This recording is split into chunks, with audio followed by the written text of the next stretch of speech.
Hello guys, so I'm at a new phase right now where I don't need to have any PLCs to run a robot or any custom servo drives through EtherCAT.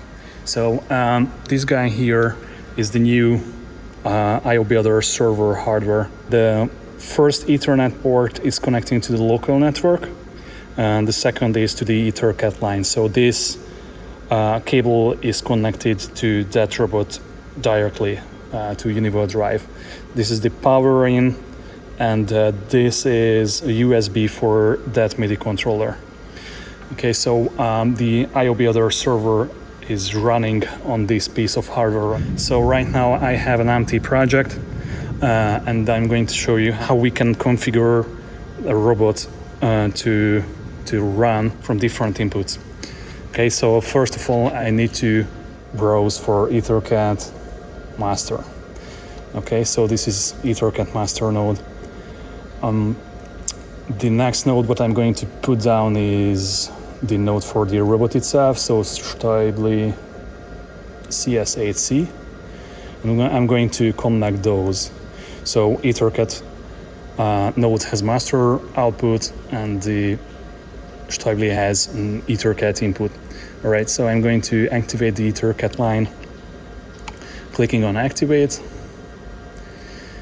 it brings up the EtherCAT line, and right now we can see that we are getting the axis positions. Okay, so the next thing we'd like to do is to introduce this MIDI controller to the project. So I'm going to add MIDI input. This creates another node, and I can select from the list the X-Touch Mini. So this is a Behringer X-Touch Mini. I'm going to open the port and we can see that the port is open right now.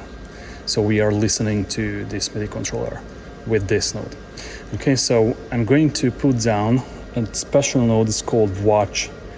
With the watch node we can debug the port outputs. Okay, so right now if I press down the button on the MIDI controller, we can see what is happening. So we can take a look that we are getting the data. We need to activate the robot first of all. And we also need to have the synchronizing mechanism, some override to control the acceleration and speed limits. And we need to have some input to control the position of the individual axes. I will create a MIDI button node. Okay, so this is MIDI button. I'm going to connect to the event. We need to map this MIDI button node to some of the buttons. All right, so I'm going to press down the button, what I need to assign this MIDI button node to, select the node and click on assign. And if it's all good, we already assigned this button to this node. Okay, so if I press down the button, it changes its state. Okay, so we would like to use this button to enable the system. So because we don't want to have the behavior like if I'm pressing down the button, the system is enabled, and if I release it, it's disabled. We need to use a switch here, a toggle switch. So I'm going to introduce a switch node, and I'm going to use the state output of the MIDI button node to hook it up to the toggle. Okay, so if I press down the button, we can see that it toggles the switch. We would like to create a global, and we would like to assign to a variable name called enable. All right. So that way we create a node which writes or reads a global, and the global means that we can read or write this global variable anywhere from the project. So I'm going to connect the output of the switch to the input, the write input to the global called enable.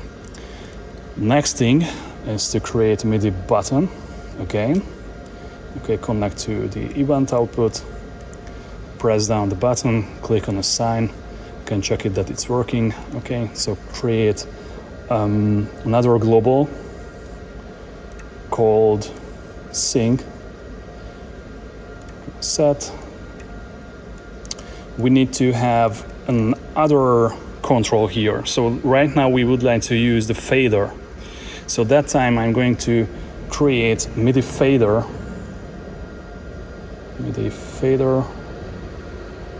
right here. Okay, and I'm going to connect it to the event, move the fader a bit, and click on assign.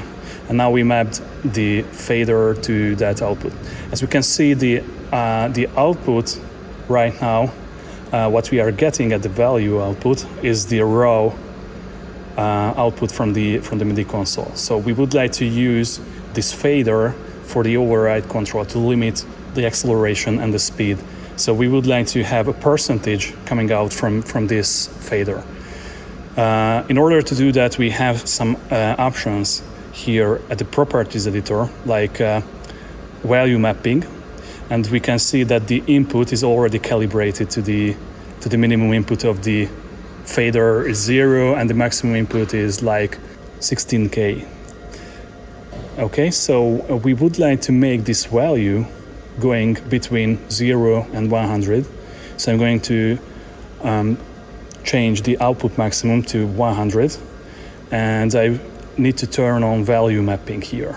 So I turn on value mapping, and if I move this slider or the fader up and down, we can see that we are changing the override between 0 and 100. So the next thing what we need to do is to create another global. Okay, connect to it, and we would like to assign to override. Okay, so right now we configured all the Midi inputs to have the basic control over the robot. So the next thing what we need to do is that we have 6 axes right now, and we would like to create an axis controller for all of the individual axes. Okay, so we need to create a node called axis. So this is a node which controls an axis. So connect this to axis 1, add another one, axis 2,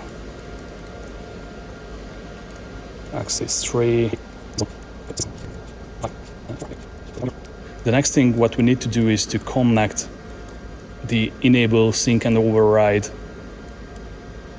outputs to the axis controllers. Okay, so for that I'm going to create 3 different global nodes.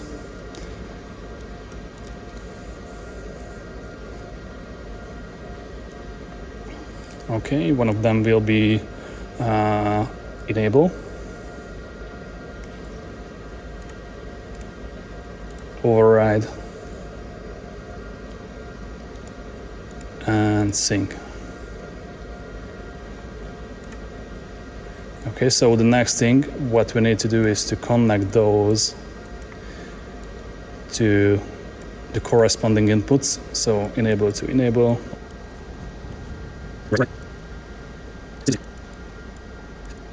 Okay, so we have basic control over the axles. The next thing what I need to check in the individual axles that we are having the correct dynamics and filter settings. So what I'm going to do is to modify some filtering and some dynamics limitations here. So we are going to use the reduced dynamics here because we don't want to use the maximum ones. So I'm going to change the velocity, the maximum possible velocity for all of the axles to 30 degrees per second, and the acceleration I'm going to keep at 100. Okay, so it means that the axis will reach its top velocity under 30 per 100 second. Okay, so it's going to be like 0.3 seconds. Okay, so I'm going to reduce the maximum possible velocity here. Okay, great. I would like to change the filtering a bit. So the output filter could be 50%, the input filter is 0 or 1, yeah. Okay, 50 and 0. I think nothing remains, we just need to attach a target, because right now if we don't attach anything to the target will be at the 0 position. But we can test it out that is the system gets alive or not. So I'm going to activate the robot right now. It's activated. As I hit the sync button, which is configured to that button, and then change the override here, we are going to see that the robot is going to the 0 position. Okay, so we have basic control over the robot, but what we would like to do is to have some control over the axles. We can create some easy control, like we have 8 encoder knobs at the top of the Midi controller. So what I'm going to do is to assign each of the encoder knobs, like 1, 2, 3, 4, 5, and 6, to the corresponding axles. So the first encoder to the first axis, second to the second, and so on. So what I'm going to do is to create a bunch of Midi encoder nodes. 6 of them. And the next thing is to connect every of them to the Midi input. So that way, if we would have more Midi input controllers, we could just put down a node for all of the Midi inputs, and we could use many Midi inputs.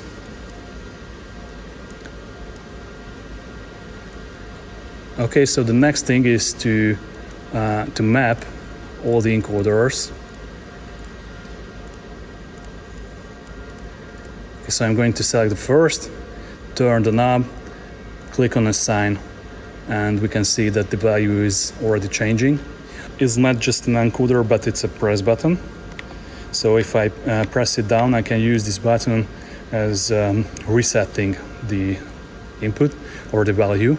So I'm going to press it down, assign reset, and if I press the button, it resets the value. The next thing what I would like to do is to limit the output. So I would like to move the first axis between minus 30 and 30 degrees. The step size is 1, which means that if I turn the knob, the step will be 1 degree on each click of the encoder, in each position of the encoder. Okay, so I'm going to just lower this to 0.1, because that way you can have fine control over the axis. All right, so I'm going to limit the further axis. So the second axis between minus 90 and 90. Okay. So the next thing what I need to do is to connect the output value of those encoders to the corresponding axles. So the first knob to the first joint, the second to the second, the third to the third, fourth to the fourth, fifth to the fifth, and sixth to the sixth. We can check it out that, okay, the sixth axis is working, fifth, fourth, third, second, and the first. Okay, so the next thing what we need to do is to enable the system. Okay, enable it, move it to the position, and right now, if everything is okay, if I turn the Midi knob, so I give some override, the robot will move.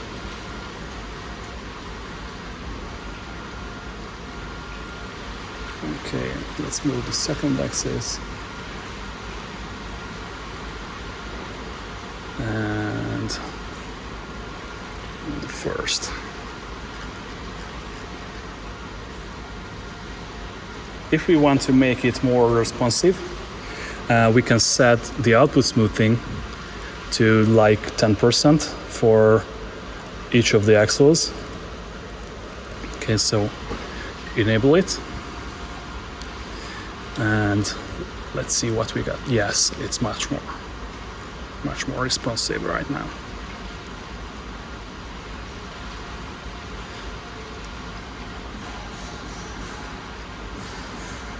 And like move the fourth axis to somewhere else and press it and test the zeroing.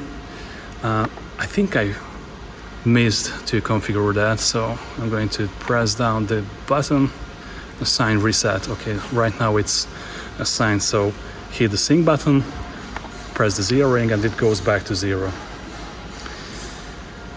Okay, so what if we would like to use one of the knobs to change the resolution or the stepping size for those knobs? If I move like just clicking tick tick tick tick tick tick tick, so it's moving a lot, and I would like to make it finer, and I don't want to change the properties for this knob and for all the knobs and all the time when I would like to change the resolution of those knobs. So what I can do is to create another encoder, Midi encoder input, connect to it, connect to the Midi source, and I would like to use the last knob to change the resolution or the stepping size. So turn it a bit, assign, and I can change like the limiting here. The minimum output minimum could be the lowest movement stepping. So I would like to make this 0.01, which means that with one click of the encoder, we will move the robot by 0.01 degrees, and the maximum could be 1. Okay, so and the resolution change step size. So if I move this encoder or turn this encoder, what should be the step size when I'm altering between 0.01 and 1? Okay, so I'm going to use 0.01 here also. So let's check the output. Yes, it's working well. So I'm changing the value between 0.01 and 1. And I can use the output of this node to connect to the other other encoders multiplier input. Okay, so I'm going to connect to all of those. Oops. Multiplier.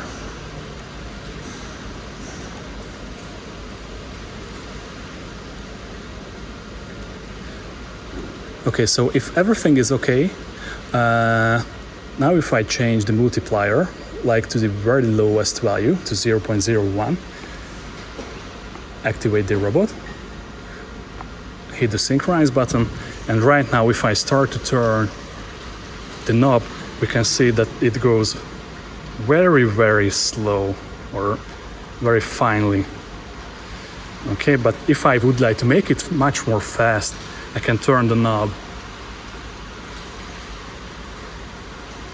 the other one, and make it much faster. Okay. So that's it.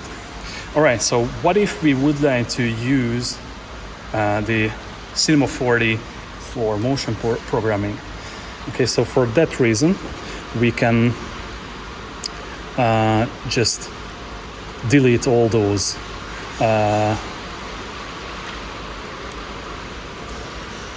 nodes, okay? And I need to use the IOB link server, and I need to create an industrial robot IO node, connect to IOB link, and I would like to move it from Cinema 40, so I'm going to use the Cinema 40 node right here. Okay, call it as C40. So let's fire up Cinema 40. Open it up. So we have the robot set up in C40, and the name for the robot is TX90L. So I'm going to change the name of that node to the same, so TX90L. And right now we are getting data, so we are streaming from C40, and the next thing I need to do is to connect the axles to the targets of the axis controllers. So right now we are getting the data for the axis controllers from Cinema 40 directly. So I'm going to activate the robot, and let's synchronize the robot to that position. Okay, so it's there. And if I move to C40, I can select the camera right here and move the robot like this. Yes, a bit jitterish, so I'm going to use some smoothing. So turn it off. Let's give it 70% of the smoothing, right? So now it will be much finer.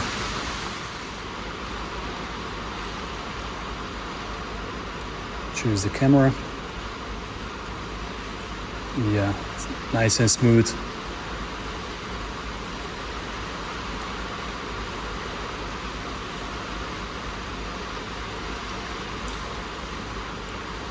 Okay, so that's all for today. Thanks for watching. Looking forward to continue the project and share you all the results pretty soon. Goodbye.